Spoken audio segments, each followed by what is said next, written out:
Good afternoon. Thank you for having me. I hope you've enjoyed your week so far. I know it's the last session. Hopefully you're not too tired and I'll be able to retain your attention for the next 20 minutes or so. This is a study that was just recently published in a journal called Appetite. And this is our EPUB, ahead of print publication, on the influence of herbs and spices on overall liking of reduced fat foods. So the background for this, reducing dietary calories and saturated fat intake remains a key goal for Americans to meet the dietary guidelines for Americans. And there are many reasons for this. High levels of fat and saturated fat are associated with coronary artery disease and other measures as well that are malevolent for health. So consumers need some sort of practical strategy to accomplish reducing their calories and their intake of saturated fat, but obviously the more they can do that without sacrificing flavor or convenience, the better, because who wants to reduce fat and have bland food all the time? So we thought that maybe substituting herbs and spices for fat could be a promising strategy. Unfortunately, there aren't a lot of studies that have looked at this, and ours is one of the first. So we thought, let's see how this goes. So this was our specific aim: to test whether enhancing the flavor of reduced fat and reduced calorie foods through the use of herbs and spices can improve overall consumer liking of that food. And we had two working hypotheses. The first was that a reduced fat meal with added herbs and spices would be liked more than a reduced fat meal that does not have added herbs and spices. Pretty straightforward. The second working hypothesis was that a reduced fat meal with herbs and spices would have a mean liking rating similar to a full fat meal. So we didn't say that they would be equal, but that they would be similar. And we basically wanted to test this in two different types of meal contexts. The first was a lunch or a dinner type of condition. So we've actually done 3 separate studies to test these two hypotheses. The first one was actually a meatloaf meal. The second one was a chicken or poultry dish, both common types of protein intake that people have. And they're each associated with 2 side dishes, a creamy pasta and a mixed vegetable side dish. So these were each complete meals that were separate. And then the second meal context was more of a breakfast type of meal. And for this, we did French toast with a side of sausage.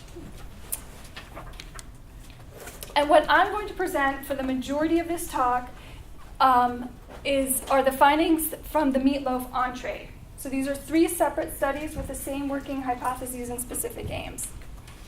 So this is a single blind.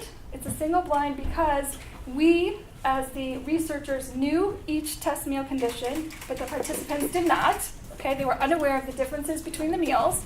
Single blind, randomized, 3-period within study crossover design. So every person who participated in the study actually tasted all 3 meal conditions. And there were 3. The first was a full fat meal, the second was a reduced fat, and the third was a reduced fat with additional herbs and spices. Both of the reduced fat meal conditions had the same number of calories and the same amount of fat. So we recruited roughly 150 subjects for each test study. So for the meatloaf study, the chicken, and the French toast. And we randomized them. So when you look at these 3 sequences, there are basically 6 order combinations of treatment. So someone can come in and in the first week have a full fat meal, the second week reduced fat with spices, the third week reduced fat. That might be flipped on its head. They might start with the spice. They might go to the full fat next. There's basically 6 options. So because of that, there are blocks of 25 with 6 groups, and they're all randomized to a different sequence. So we didn't want to bias people's results because they start with the full fat, for example, and with the spices.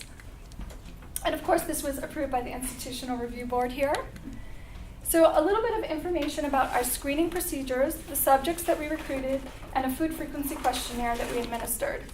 So first, the inclusion criteria were basically adults between the ages of 18 and 65. We had a number of exclusions.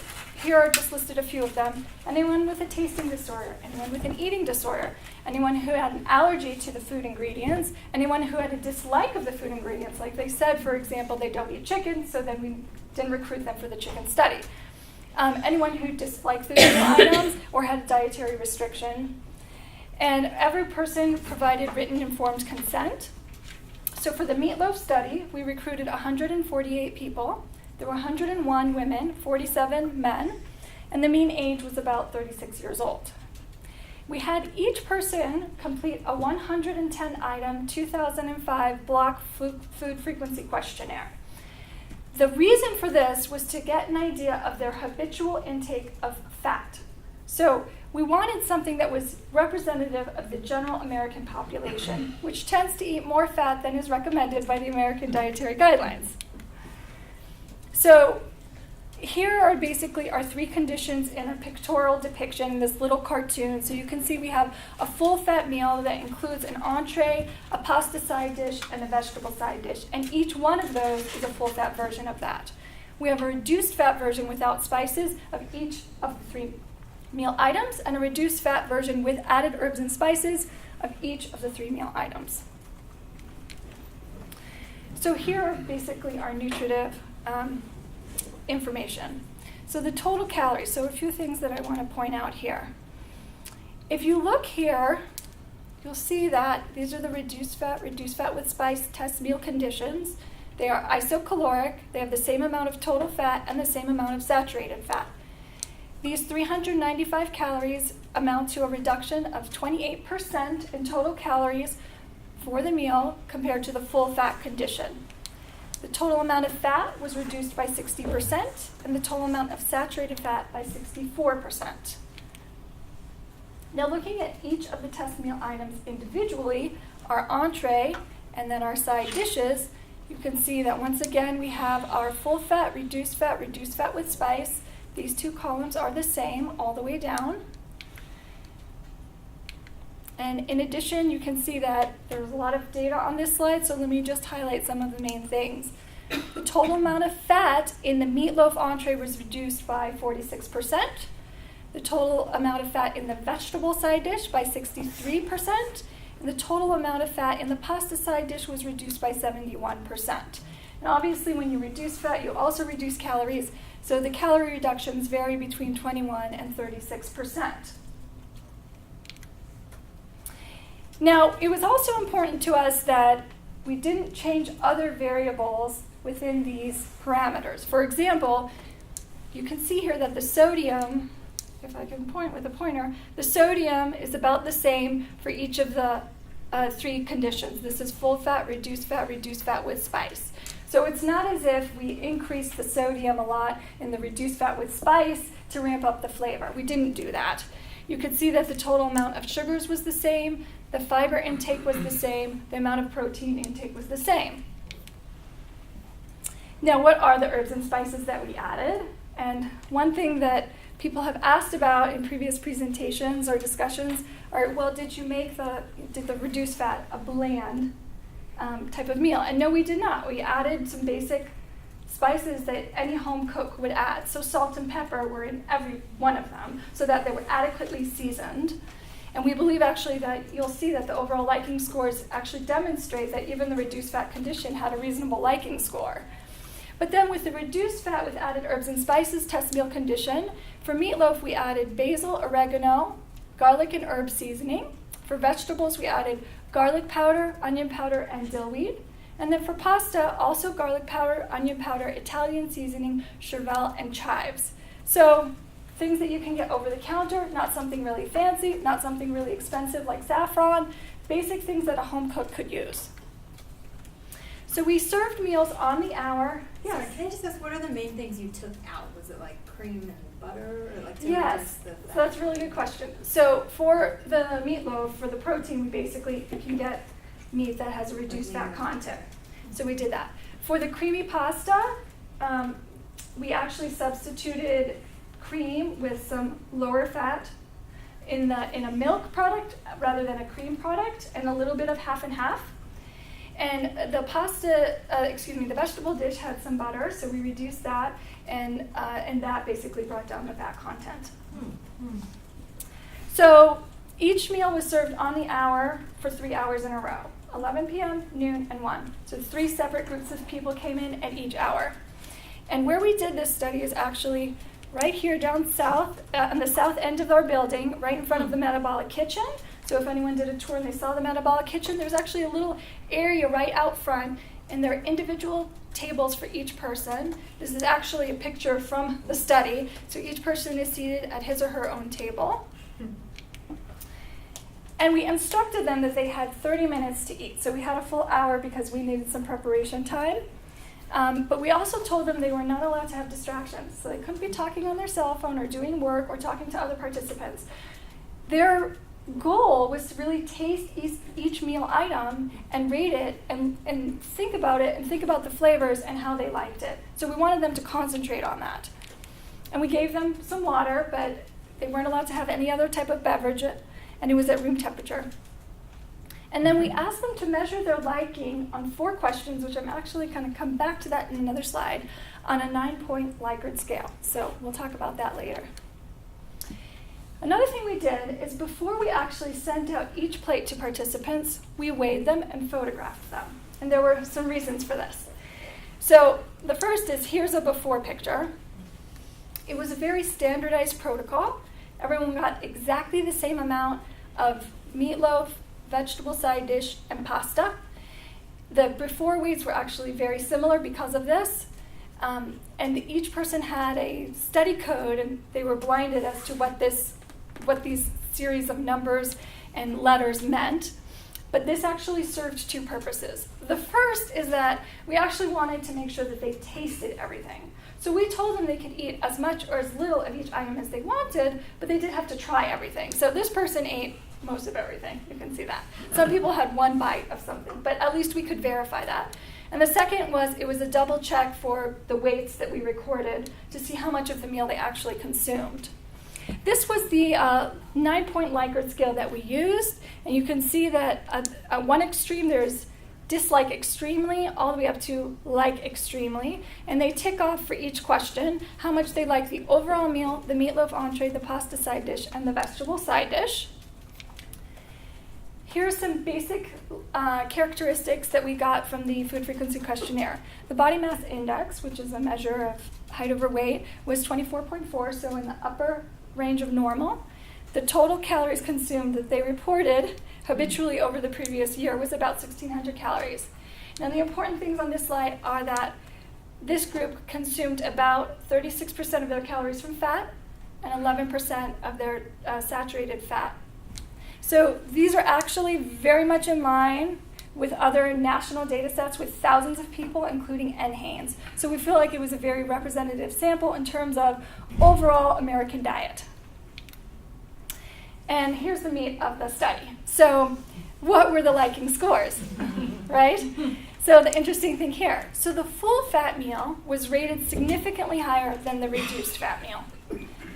The reduced fat with spice meal was rated significantly higher than the reduced fat meal that did not have herbs and spices. So actually that proves one of our hypotheses that we set out to examine. The other thing is we thought that the reduced fat with spice meal would approach the liking of the full fat meal. And actually, they were statistically insignificantly different. In other words, they were liked just the same. So this reduced fat condition was liked just as much as the full fat condition for the overall meal. Now, looking at each of the meal items individually, you see the exact same pattern for the meatloaf entree. You see the exact same pattern for the vegetable liking entree. And these are all significant here to various degrees. The one that was a little bit different was pasta. So yes, the full fat was liked more than reduced fat. Yes, the reduced fat spice was liked more than the reduced fat. But additionally, actually, the reduced fat with spice was liked less than the full fat. So in these two, they were not equal. However, it did approach the liking of the full fat. So if you prefer to see numbers as opposed to pictures, this slide basically presents the same data in a different way. So once again, all of these were statistically significant differences. This column is basically showing you that this 7.05 was statistically significantly different from a 6.29. Now, earlier I showed you very briefly what the liking ratings were on that 9-point Likert scale, and I just want you to be aware that these were all hovering around the 6 to 7 range, which is basically that the person liked the meal. So there was no dislike of the meal in general overall. I mean, obviously any individual could have put a 3 or 2 or something like that, which is more on the dislike end. But even the reduced fat condition was liked at a basic level, okay? Once again, p-values significantly different for liking spice more than reduced fat without spice. And then for the pasta condition, that the full fat version was liked more than the reduced fat with spice.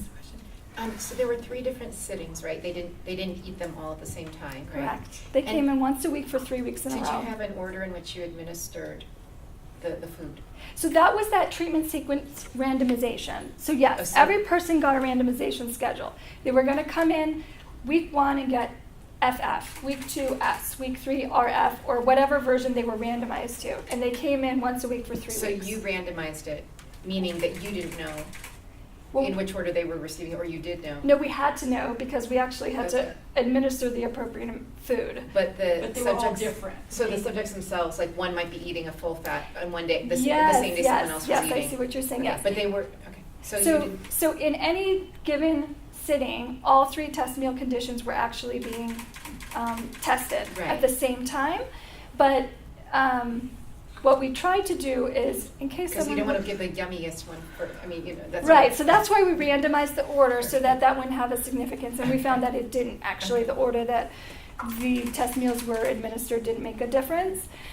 One thing that we thought could potentially make a difference was that you could see a little bit the herbs and spices in some of the meals.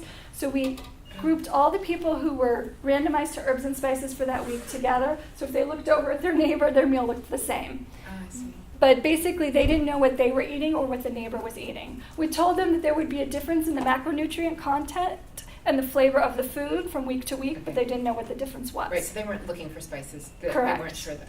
Correct. Did you have to cook differently with less fat? I mean, was there different cooking times? So the cooking preparations were basically the same. All the food was actually prepared off-site by McCormick, sent to us frozen, and we reheated it with a very specific heating protocol. So things were prepared and sent out at the same temperature. We measured the internal temperature of the meat to make sure it was safe and appropriate. Very rigorous, standardized procedures. That's what you use. Yes, yes. So the conclusions for the meatloaf study: substituting spices for fat in meatloaf and vegetables offset the reduction in liking from lowering total and saturated fat. Substituting spices for fat in the creamy pasta partially restored the liking, but improved the liking significantly over the reduced fat version that didn't have added herbs and spices. And using spices in place of fat could provide a practical tool for Americans to meet the dietary guidelines for Americans without sacrificing flavor. So briefly, as I mentioned earlier, we actually did the same type of study, but we substituted meatloaf for chicken. And you can see that the results are very much similar to what they were before for the overall meal, the chicken entree, the pasta meal. In vegetable, actually, both reduced fat conditions had a slightly different rating so that the spice didn't actually approach the full fat or the reduced fat. Those were equally liked, but very similar. For the breakfast entree, once again, overall meal, no differences between the reduced fat with spice and the full fat, but significantly different above the reduced fat without added herbs and spices for the overall meal and the French toast. All 3 sausage conditions were liked equally. We think the reason for this is that other studies that have actually looked at people's liking of different types of sausage products had different sausage types. So they tended to have, instead of a sausage patty, an encased sausage and a much lower fat content to begin with. So our reduced fat sausage patties were still relatively high in fat, so we think that it basically couldn't ameliorate their liking differences because of that. So what's next? The Meatloaf paper has already been published. We have a paper under review right now with the chicken and French toast data. We'd like to do a longer-term study under free living conditions instead of this very standardized, rigorous research procedure. We'd like to understand the food context in which spices have the biggest impact, and eventually maybe build a home-cooked resource guide on ways to eliminate fat and saturated fat and still have great tasting food using all the tricks available, and one of those tricks we think would be herbs and spices.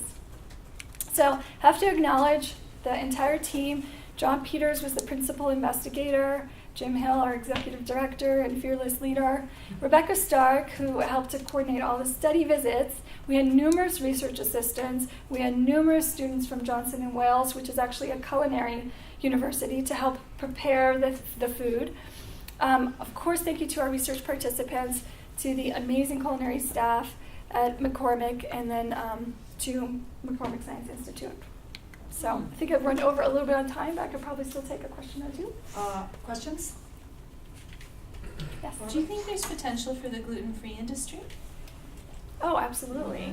Absolutely. I mean, there you have a different challenge. Sometimes when you reduce carb content in a meal, in order to improve liking, people actually increase fat as a way to improve the flavor or boost the flavor.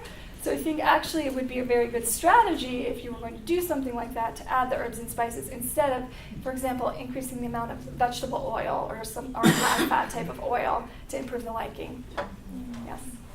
It seems that some of the the frozen food companies have already done some of this work. I don't mean the studies necessarily, but they put it into practice.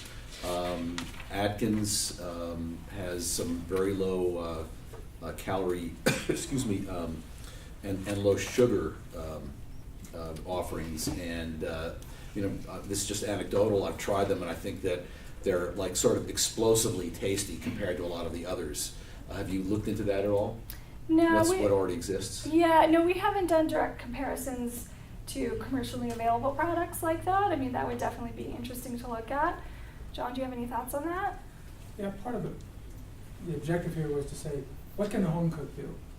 Maybe you say, well, that's irrelevant now because nobody cooks at home, but well, it's what can people do in their own kitchen, because they can control everything there as opposed to what they buy on the shelf. I think it's great that more products are starting to go in this direction because people want flavor.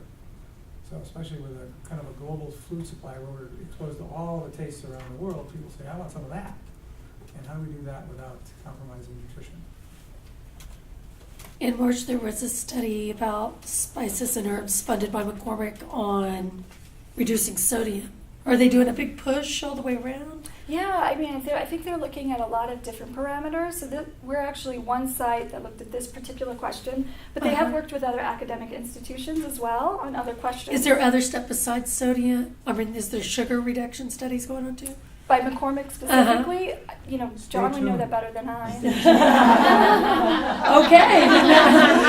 I think I get that answer. You're ahead of the game. Okay. Anybody else? Actually, are there any plans in the future studies to look at heat spices rather than spices that add chilies and things like that, adding heat to it? No, not right now. Okay. But I mean, there potentially could be. That would be a little bit more difficult because some people actually don't like spicy food, so you'd limit your patient population, or subject population. Have there If I been could just any? add one thing, the reason that the pasta didn't do very well, at least what we believe is our hypothesis, is there are certain foods that most of the experience is delivered through mouthfeel.